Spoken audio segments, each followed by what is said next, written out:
હાય, આઈ એમ doctor Neha Patel. આઈ એમ nutritionist. ચોમાસાની સિઝનમાં વાદળોનું પ્રમાણ વધી જવાથી સૂર્યપ્રકાશ ધરતી પર ઓછો થઈ જાય છે.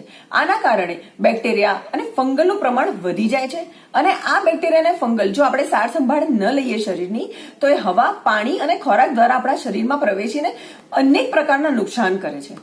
એમાં સૌથી વધુ જે પ્રોબ્લેમ્સ જોવા મળે છે એ સ્કિનના હોય છે. આજકાલ સ્કિનની અંદર આજે ભેજવાળા વાતાવરણના લીધે ચિકાસ થવી, રેશિસ થવા, ખંજવાળ આવવી અને અન્ય પ્રકારના અલગ અલગ રોગ થાય છે.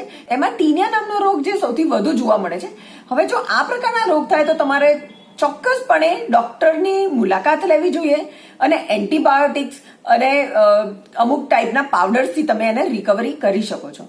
હવે ચોમાસાની સિઝનમાં ભીના કપડાં પહેરી રાખવા કે ભીના મોજા પહેરી રાખવા તો આના લીધે પણ સ્કિનની અંદર પગની નીચે કે આંગળીઓની વચ્ચેની સ્કિન પર ઇન્ફેક્શન જોવા મળે છે. તો આ બધી થતી ત્વચાની સમસ્યાઓને નિવારવા માટે ખોરાકમાં શું ધ્યાન રાખવું એના પર આજે ચર્ચા કરીશું.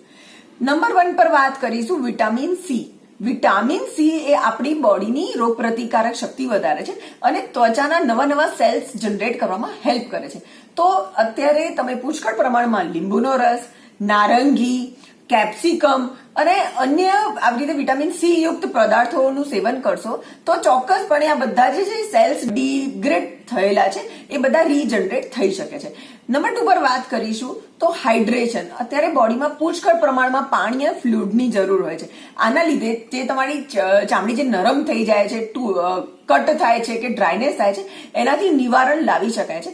એના માટે તમે કન્ટિન્યુઅસલી પાણી પીતા રહો અને સોલ્ટ જેમ કે ઇલેક્ટ્રોલાઇટ્સ જે છે એનું પણ બેલેન્સ થવું ખૂબ જરૂરી છે. તો અગર જો તમે દિવસમાં લીંબુ પાણી પીતા હોય તો એમાં સોલ્ટ નાખો, ગ્રીન ટી પીતા હોય તો થોડું એમાં સોલ્ટ નાખો, જેથી તમારી બોડીમાં એક કેપેસિટી પણ રહેશે અને સ્કિનના પ્રોબ્લેમ્સને તમે નીચે પણ લાવી શકશો. ઓકે, નંબર 3 પર વાત કરીશું ઝિંક અને સેલેનિયમ. ઝિંક માટે તમે મેક્સિમમ ચણા છે, અંજીર છે કે ડાર્ક ચોકલેટ છે આવી બધુંનું સેવન કરી શકો છો અને પમ્પકિન સીડ્સ, સનફ્લાવર સીડ્સ પણ એટલા જ હેલ્પફુલ છે આમાં. સો આ લેવાથી પણ તમને તમારી કેપેસિટી સ્કિનની વધી જશે. હવે 4 નંબર પર વાત કરીએ તો હેલ્ધી ફેટ્સ. હેલ્ધી ફેટ્સ પણ ઇક્વલી ઇમ્પોર્ટન્ટ છે.